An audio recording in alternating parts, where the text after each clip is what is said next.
Welcome to today's session of the 360 Mentorship Program.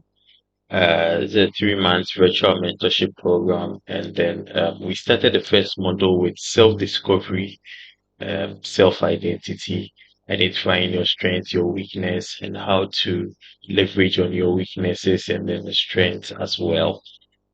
We've got to know the various personality types using the MBTI system and then also using the temperament system.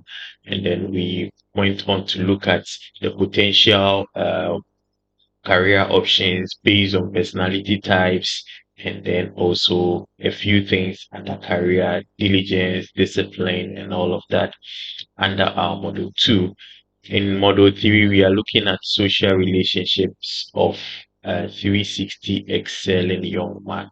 And last week, we looked at how to manage your social relationships in 2024. And this week, we are going to talk about how ready is ready. We are narrowing into love relationships. And then we will be talking about being a man and not a boy. And finally, we'll look at how ready is ready in today's session. Okay, so if you've missed any of the sessions, you can just check the playlist. We have the past videos in the playlist, and then just make good use of the resources there. All right, so just before we zoom into how ready is ready, we can talk about readiness when a boy tends to be a man, when a young boy tends to be a young man. And so in today's episode, we are going to look at what differentiates a man from a boy. So we'll be looking at the differences between a boy and a man, and by looking at the differences, we can tell whether we are still boys or we have grown into becoming young men. Then we'll also look at why some males never grow up or they tend not to grow up into men. They remain boys even though they may be of good old age. Then steps to being a man. All right. So we'll look at the differences that we have between the boy and men.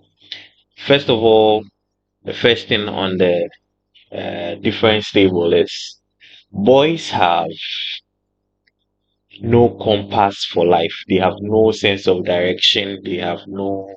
Um, they have no sense of direction. They just move as everybody else is moving.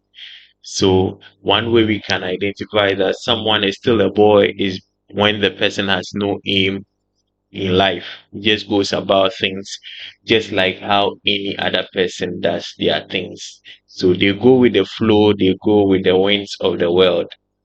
So wherever the wind blows to, they go with the flow. However, men have a sense of direction and purpose. And anyone who has been following this mentorship program, you've come to understand the need to have purpose and need to have direction or a focus for your life and need to have certain things well laid down that you walk by. So men have a sense of direction and men have a sense of purpose. So the ultimate goal of this mentorship is to help you grow into becoming an all-round excelling young man, as it has been stated right from beginning, is to help you grow into becoming an all-round. That's the reason why we have the 360 there and excelling. And I made emphasis in our first meeting why it's excelling and not excellent, because we are not excellent yet, but we are growing into becoming excellent people. So an all-round excelling young man. So today we are going to know who the men are and who the boys are, or those who are still boys, looking at the differences we have here. The second is boys live in the spur of the moment. How things, I mean, they live in the spur of the moment. There is no plans, for tomorrow. So if they get money, they spend everything, they blow everything up the same day. If they are paid their allowances or salaries today, by the end of the day or by the end of the week, they have blown up everything. They live in the moment. Let's enjoy life. We don't even know if we'll live tomorrow, and so they don't care about what tomorrow brings. But men, or 360 excelling men, they are people who think long term. They think about stability. They think about how their present circumstances feed into, or the present situations they find themselves in feed into their direction, feed into their purpose. And so they don't live in the moment. They think about the future. They think long term. They are not shortly. They don't think about just the short and temporal things. Boys also avoid serious or complicated situations, whereas men always want to make sure that what is right is done, whether it's complicated, is serious, is most serious, or even more complicated. Men will have the courage and braveness to work through things to make sure that the right things are done, whether it's easy or not. So they don't just look out for the easy ways like how boys will look out for the easy ways, but they look at what is right. Then boys can't stand intelligent and matured women, or matured and intelligent female. And one of the things we've also talked about at the early sessions of this mentorship is that there are a lot of empowerment programs to empower young women, but a few to empower men. And so one of the focus of this mentorship is to help empower young men. So as much as the young women, or as much as the females are becoming more matured and more intelligent, you find out that there is a gap when we look at the age brackets. You can compare yourself to someone of the opposite gender, but of the same age, and you can tell that there is a gap in terms of maturity and in terms of intelligence. Normally, that is what happens, and that makes the difference between boys and young men. So men, on the other hand, they know what they want and they go in for what they want. They can stand intelligent women, they can stand matured women. All right. Boys are not responsible. They don't take responsibility for their actions. They would always shift blames. They will always try and make somebody else the cause of a thing rather than themselves, rather than taking responsibility for an error, rather than taking responsibility for something that has happened.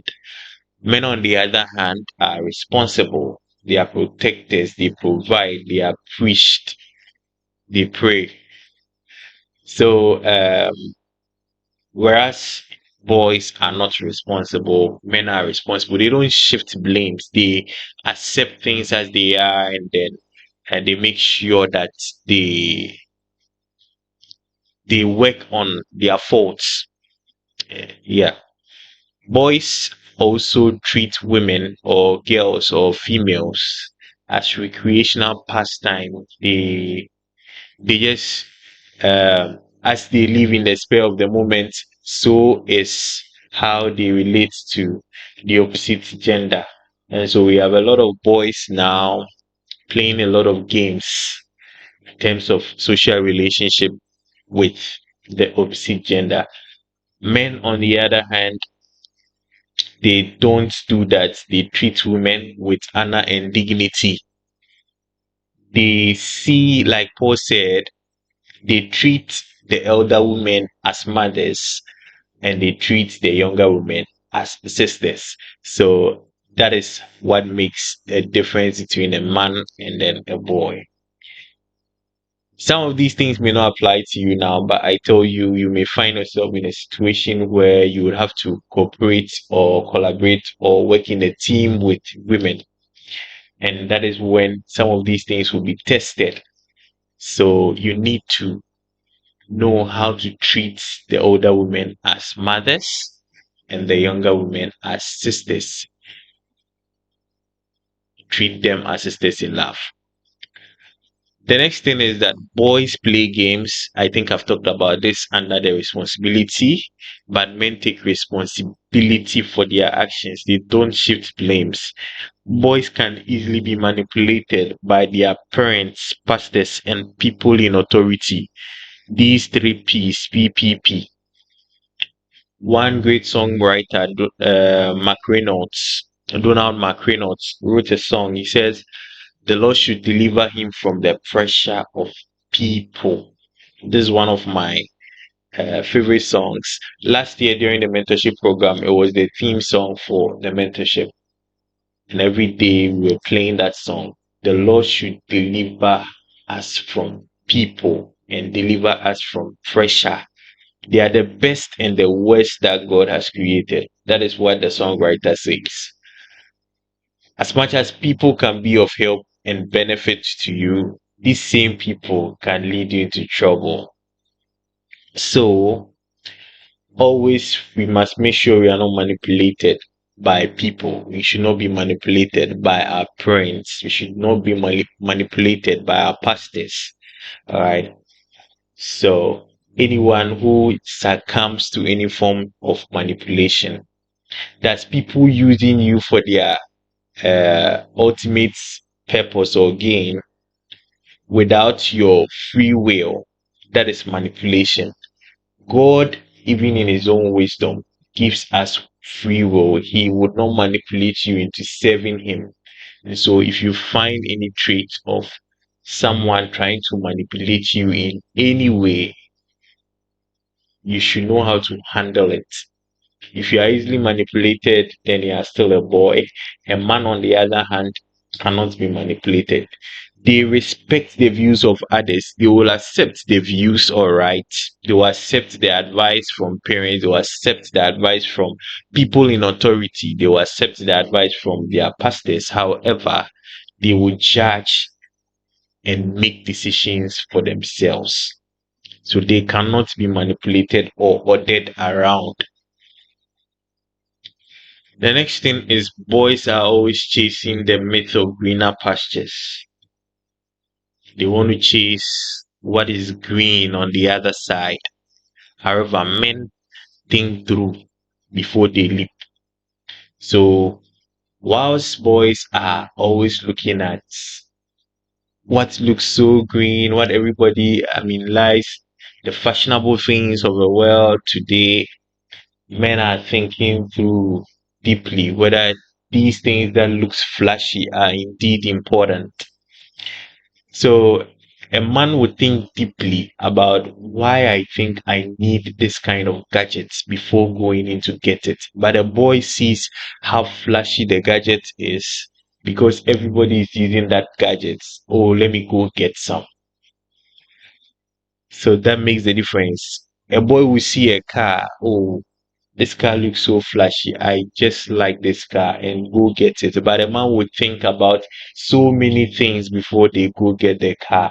They would think about the availability of even uh, a service station in their part of the world to service such a car. Think about availability of spare parts and all of those things. So a lot of thinking goes into decisions made by men before they make such decisions. Boys, on the other hand, just think about, oh, how I can easily get go with this thing. So, to the students amongst this mentorship program, let me give a practical example. Boys will say, oh, this supervisor is very cool to work with. He or she has no time to review your work, so we just give it to a TA to do it for you. And the TAs are so lively, and once you give it to them, within a few days or weeks, your work is reviewed and you are good to graduate. But a man will think through certain things and decide, no, even though this looks good, I want to reconsider because I want to do a good work that may probably at the end of the day end me a publication. So these are some of the very practical ones, maybe to the postgraduate students or even undergraduates among these training programs. Some boys may think, oh, everybody is going in for law, everybody is going in for an MBA, so let me just go in for such a program. But a man will think through, am I someone who even likes to read? Do I like reading? Can I read a whole book cover to cover? You can't read a hundred, about 200-page book cover to cover, and you want to go and read law because everybody is reading it, because it's now the greener pasture. I'm afraid for you, you may be making the mistake. So you should always think through before you leap. Boys see love relationship as a physical activity. So just like they play games, just like they live in the spur of the moment, it's the same thing with anything love relationship. But men connect emotionally and leave memory notes. And so boys are always in for the physical things. They are always in for the physical touches, the physical stuff in relationships. But men are in to connect emotionally and leave memory notes every minute, every second spent with their loved ones. So let's look at some of the reasons why some males or some young men, young boys, sorry, never grow up becoming men. They continually remain males. One of the reasons is due to parenting. Parenting could be either parents are soft on such a child or soft on such a boy, or probably the boy had an absent father or a male authority in their lives. The fact that you have an absent father does not mean that you remain a boy or you remain girlish. You can have an absent father, but there is a place for surrogate parenting. So you can have no father, and may not be a mistake of yours, but there is a place for male authority, and that can come through your church. You have so many males in your church who can serve the role of a father in your life, and it can also come through uh, family members. People can serve that role as a father in your life, so that does not give you a room to remain a boy. The nature and nature's influence, personality flaws. We have dealt with personality in module one. So if you have a personality type of, say, an I, that is introverted personality type, um, you are more likely to have some of these things, and some of them we've talked about the power of introverts in one of our sessions, and I've mentioned that all introverts in this course should get this book, Quiet and Read. I mentioned this book in one of our episodes, and I'm sure that you have it and you have started reading it. There is the power of introverts. Quiet, the power of introverts. This book is a very great piece. There are a lot of things that introverted people can leverage on. There are some of the strength. These are people who think deep. These are people who are creative. They are intuitive, and so for that matter, they can come up with great innovations. Though they may take a long time to process things. So that's your nature's influence on you should not keep you from becoming a boy. The wrong company of friends. If all your friends are boys, you will keep on becoming like boys. There is this old saying, show me your friends and I'll tell you your character. So it's the same thing. Wrong company or company of boys keep you becoming a boy and never growing into a young man or man. Then effective role models in society. Who are the people you look up to in society? But once I have you on this call, I think you look up to the right people. I think because I've also suggested a number of people for you to follow, for you to look up to. And so effective role modeling can also keep people becoming boys. Then when success comes too early in life for you as a man, when you are fortunate to come from a very good family where everything is all set for you, you may end up not growing into becoming a man because there are a lot of things readily available. You don't really need to think deep into things because when you make the mistakes, you can always correct them with influence and with money. But that does not make such people men. So these are some of the reasons why some people never grow into becoming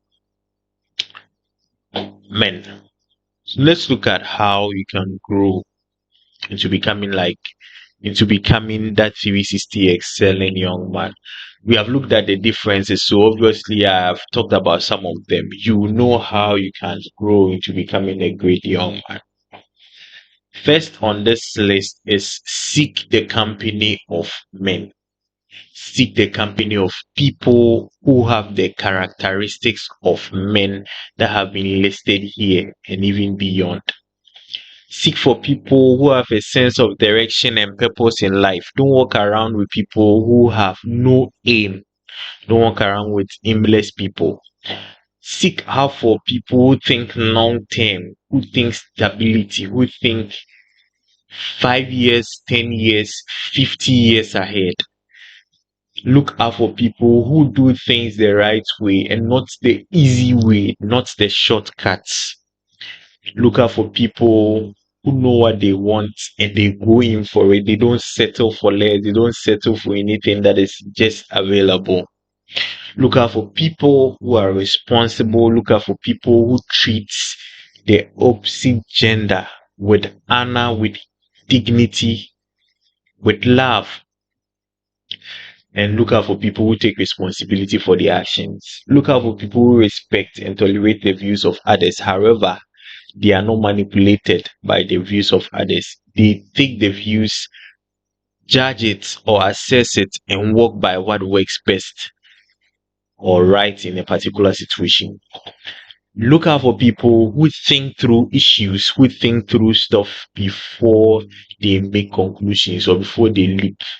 And look out for people who connect emotionally with their loved ones. So seek the company of men. Don't live for the pleasures of the moments that has been talked about. Think of legacy, think of long term. And I think we have talked deeply about legacy in some of our sessions. So think about long term. Have a structure for everything you do and then work at it. Putting the end or the 5 years, 10 years, 15 years in view. Respect yourself. Respect yourself. Once you respect yourself, other people will respect you. If you don't, people will not respect you. Build your life on values, and there has been a full session on value system. So build your life on values. Your values should be your values. Things you will not compromise on. Things you will not do. The things you can do are your strengths. The things you can't do are your weaknesses. The things you won't do, values. Things you can do, things you won't do, values. Embrace life fully, but be balanced in your daily living. That's to say that have a social life at all cost. Last week we talked about social relationships. Have a social life. Have friends. Have fun life, fun activities. Have a good spiritual relationship with your God. Have a personal relationship with God, have that balance between your Christian life, your spiritual life, your social life, your professional life. Everything should be kept in balance. Live life fully, but live it balanced. Because even in Proverbs 11, we learn that a false balance is an abomination to the Lord, but a just weight is his delight. Then leave home, that's to say that puts childish things behind. Put childish things that do not help you, put them behind. Put the thought of still holding or clinging to family ties. Begin to put some of those things behind. And let me explain this further.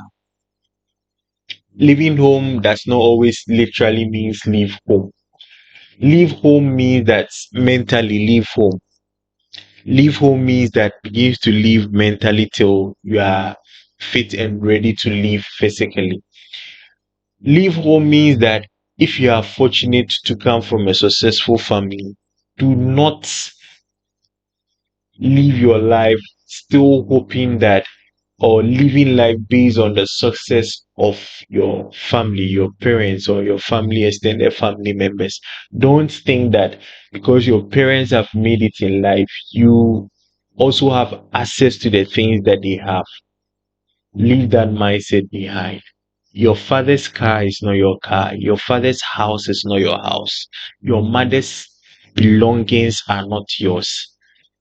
When you live with this mindset, it will help you to be focused and work at getting your own things.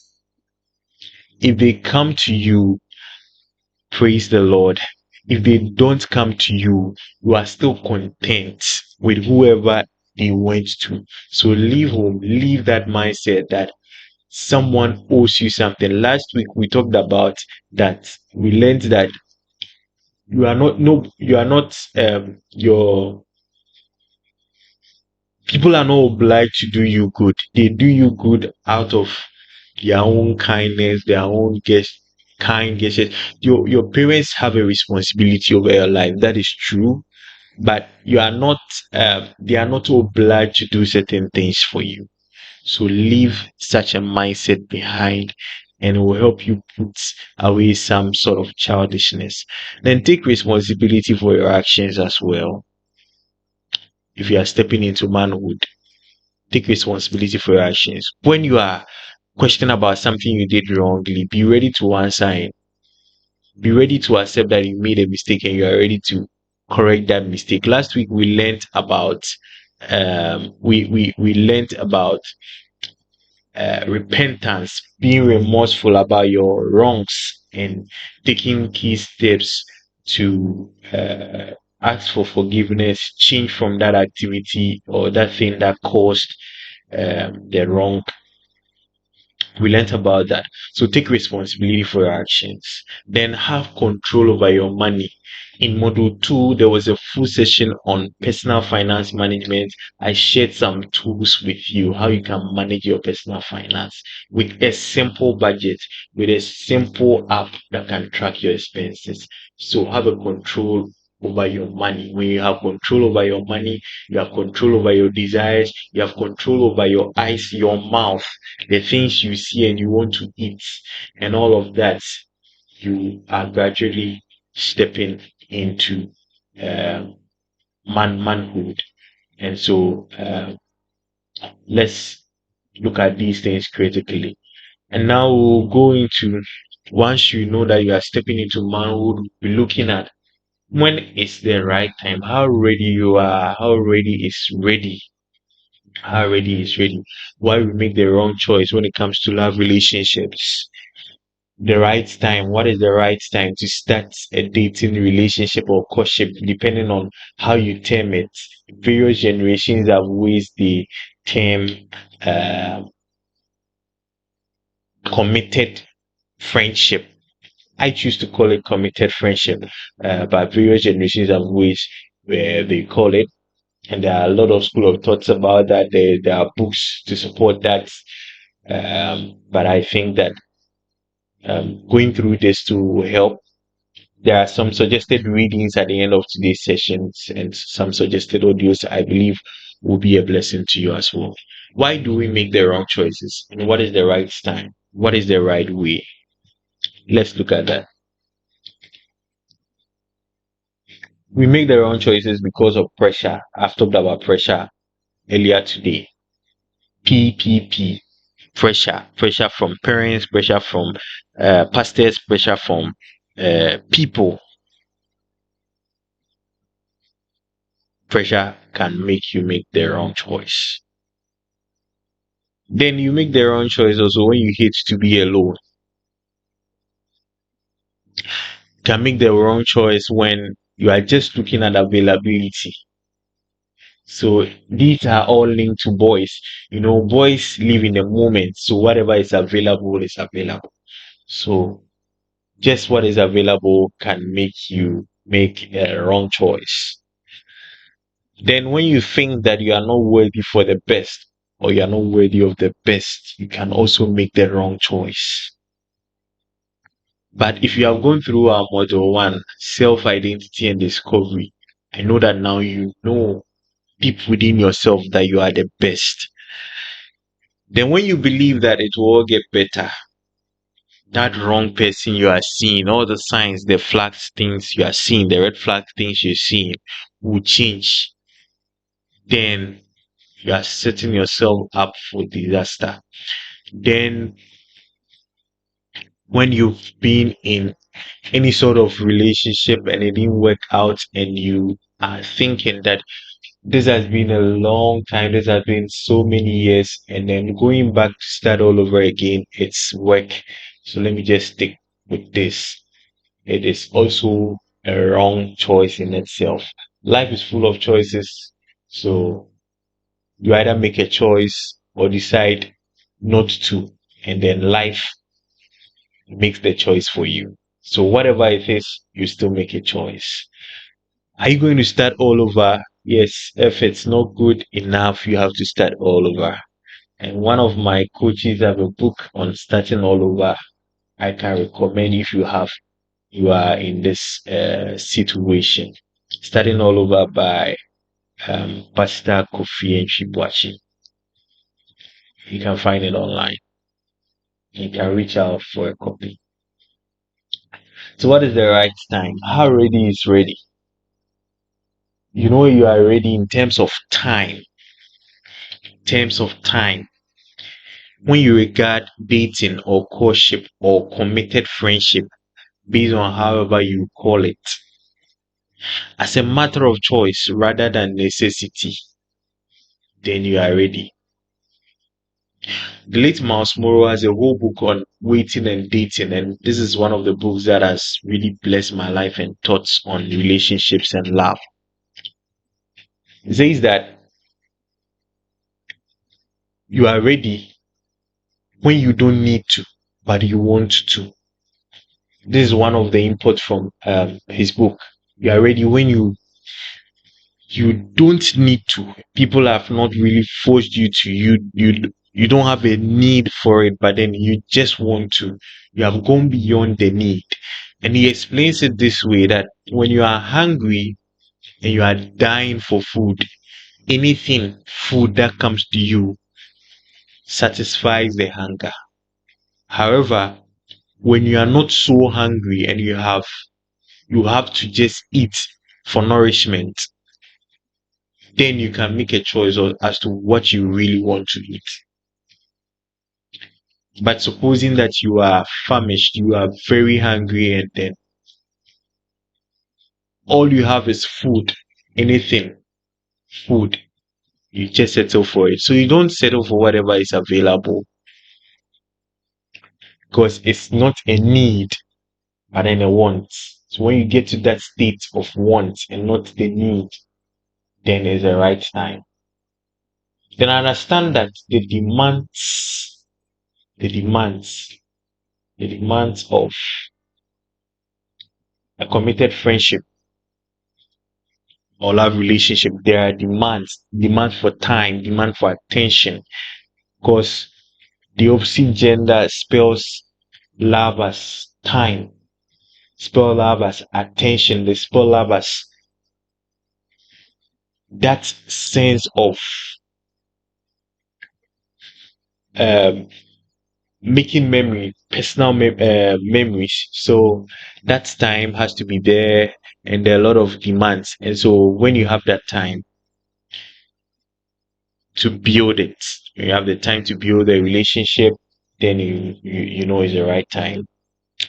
If it doesn't put the whole life of yours on hold, or it doesn't put a whole aspect of your life on hibernation, for example, it doesn't put your academics on hibernation, it doesn't put the pursuit of your postgraduate degree, which you think is very needed before that next step, it doesn't put it on a hold, then it's the right time.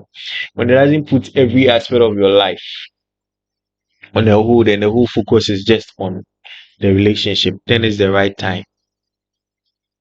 And in the first or second session of this training, we learned about multitasking. I think the first session.